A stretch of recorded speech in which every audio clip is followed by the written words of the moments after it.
you know? Well, I think the big thing is that there's a lot of people out there that don't realize all the contributions that he's made to music.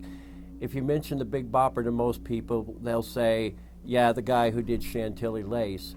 But, you know, they forget about the other songs that and contributions that he gave to the music world. Running Bear, which was a huge hit for Johnny Preston. And, believe it or not, Running Bear was also a hit for George Jones. The and I think a lot of people have dismissed the Big Bopper as a novelty act, and that's not true. And of course, a lot of people think of him as a one-hit wonder, and that's the furthest thing from the truth. I believe I heard one time that songs that he had recorded with songs that he was working on, that he had probably had a catalog of about 50 or 60 songs that were either being played or were in the works of becoming actual songs. So I think the Big Bopper deserves to be inducted into the Hall of Fame. And another thing too is that he was, when Elvis Presley was an up-and-coming singer, the Big Bopper was one of the first disc jockeys around to give Elvis Presley, at that time known as the Hep Cat,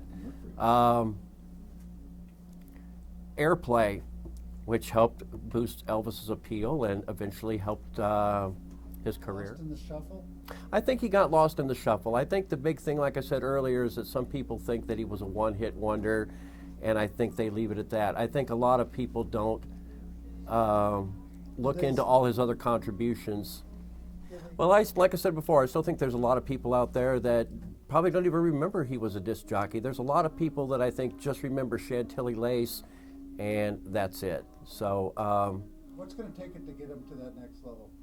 I think it's going to take the fans saying that he needs to be inducted. I think it's going to take John Cumberland's effort to get the documentary out there to people. Alan Clark has written a good book about the Big Bopper, the life and times of the Big Bopper, which is filled with all kinds of information on the Big Bopper.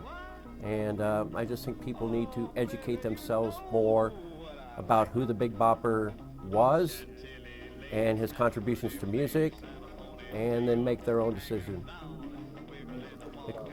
Well, I was probably about 12 or 13 years old at the time, and me and my best friend got a job at the Fraternal Order of Eagles, painting the inside of the building. The job lasted for 2 months. We got all the free Coca-Cola we wanted and $5 an hour. So my friend and I had both discussed what we were going to do with our first paychecks, and I don't remember what my friend said, but my first thing was, I've got to run out and get the American Graffiti LP. And the catalyst for wanting to get the LP was, at that time, the radio was playing cuts off of the album, and that was the first time I heard the Big Bopper and Hello Baby, and from that moment I was hooked. That's an American icon phrase. Yeah. You can just say that anywhere and people just